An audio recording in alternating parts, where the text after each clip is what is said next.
It is time to make some zipper pouches. In this tutorial, I am going to walk you through how to make the medium-sized pouch. However, I'm going to put on the screen right now all of the sizes so that you can make a large, medium, or small zipper pouch. Now, the best part about these particular zipper pouches is the fact that the ends will not end up with a dent. Let me show you what I mean. So as you can see here, I've got both of these edges and they're not curving in at all. And the beauty of that is that the inside lining will not end up puckered the way that it can if you finish your zipper in another way. So I love this method. I hope that you guys enjoy this method as well.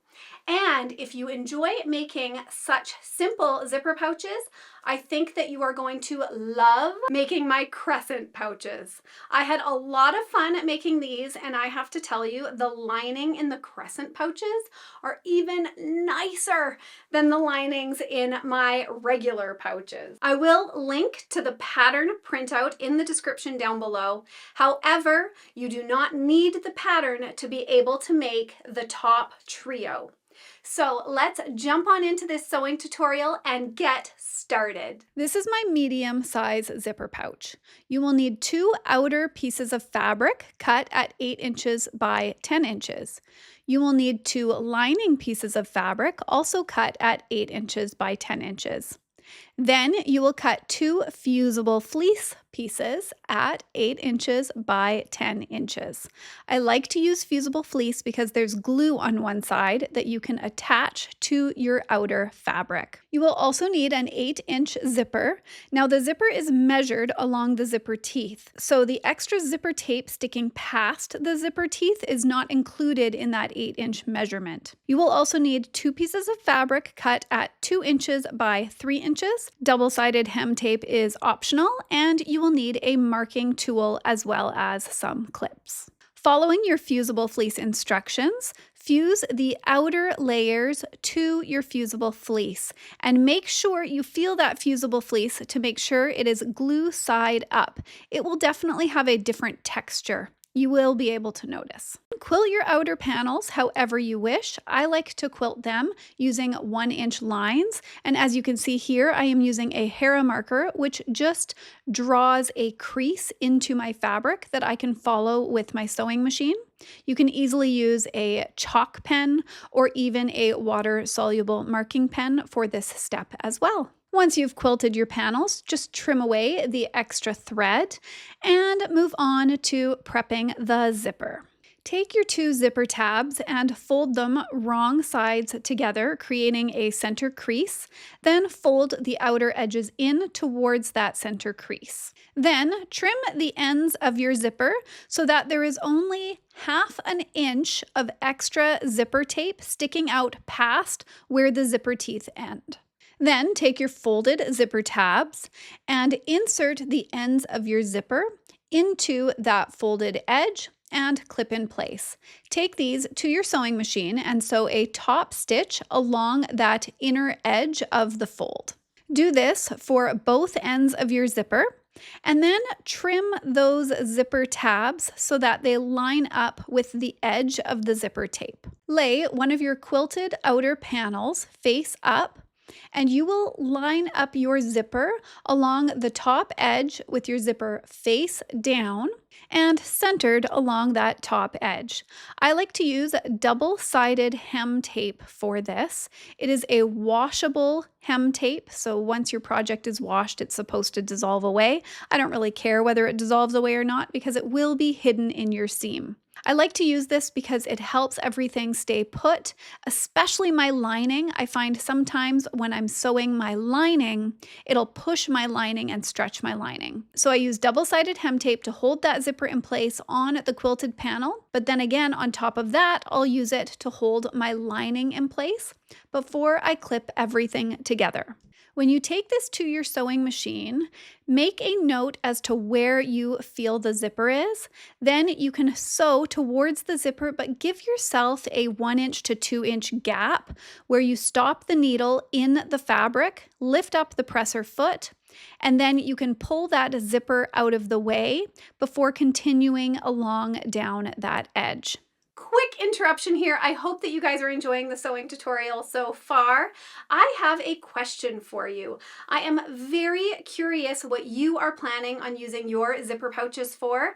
I personally am planning on using the medium as my little makeup bag, and the large one I'm probably going to keep in my sewing room. I haven't quite figured out what to do with the small one yet. Maybe like a jewelry bag for travel. Anyways, if you love this tutorial, I hope that you'll give it a thumbs up because that lets YouTube know that this is a good video to share with others. And if you don't want to lose me on YouTube, please hit that subscribe button. Now back to the tutorial. Then lay this panel right side face down and press that sewn edge towards the outer fabric. Pin it in place, and then you'll take this back to your sewing machine and you're going to sew a top stitch, but you only want to sew that top stitch along the edge of the zipper.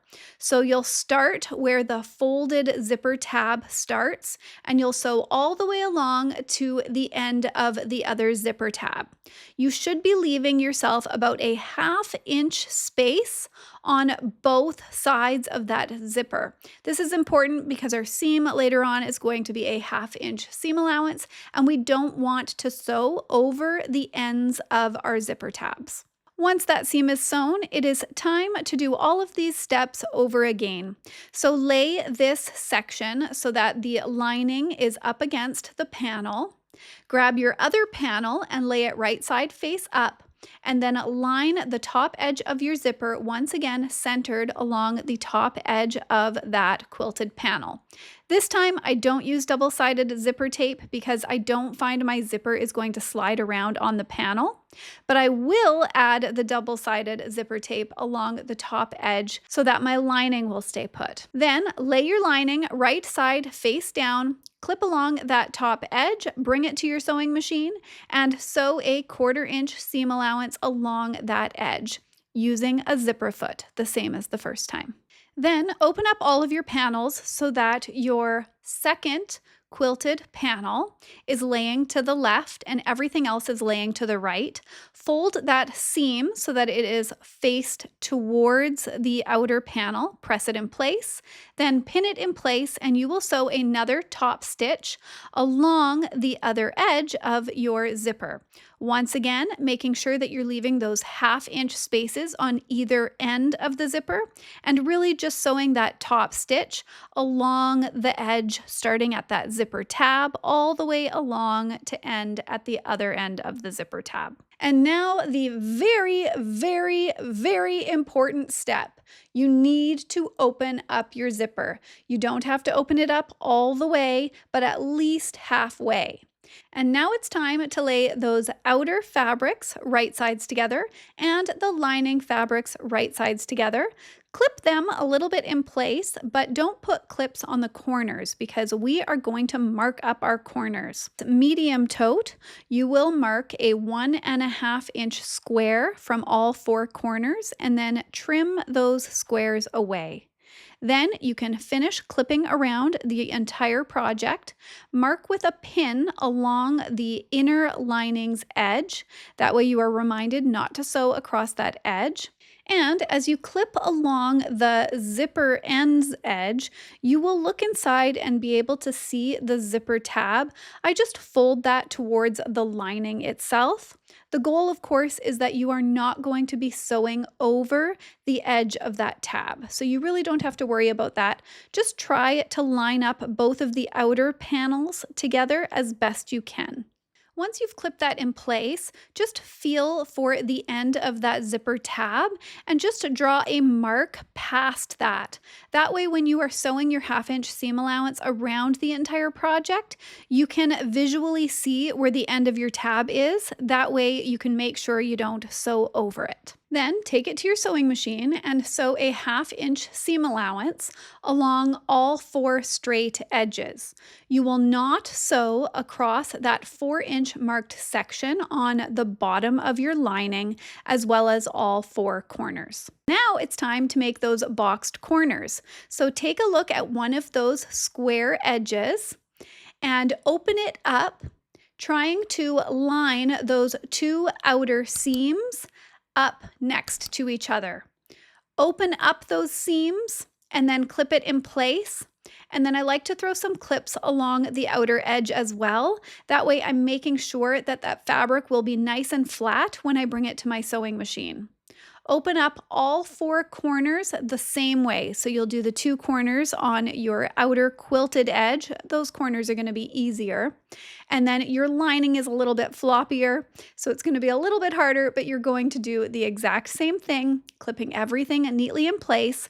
Then bring it to your sewing machine and sew 1/2 inch seam allowances across all four of these corners. Now, before you turn your project right side out, it would be a good idea to trim away some of the excess bulk. So have a look at all four corners and trim away about 1/4 inch of the seam allowance from all four of those corners. Then find the edges of your zipper. Open up that seam just to make sure that you have not sewn over those zipper tabs themselves. And then trim away a little bit of the excess bulk near both of the ends of the zipper as well. Then it will be time to turn your project right side out. Reach on in and gently with your fingers push out all of the corners as well as the zipper tabs before lining up the open edge of your lining fabric, clipping along that edge and sewing that opening shut. Tuck everything on in and your zipper pouch is complete. All right, you guys, I hope you enjoyed sewing that zipper pouch. And now, if you're interested in something a little bit more fun, definitely check out my crescent zipper pouch. I will have it linked in the description down below. I hope that you guys have a wonderful day. Happy sewing, and I will see you next time. Bye for now.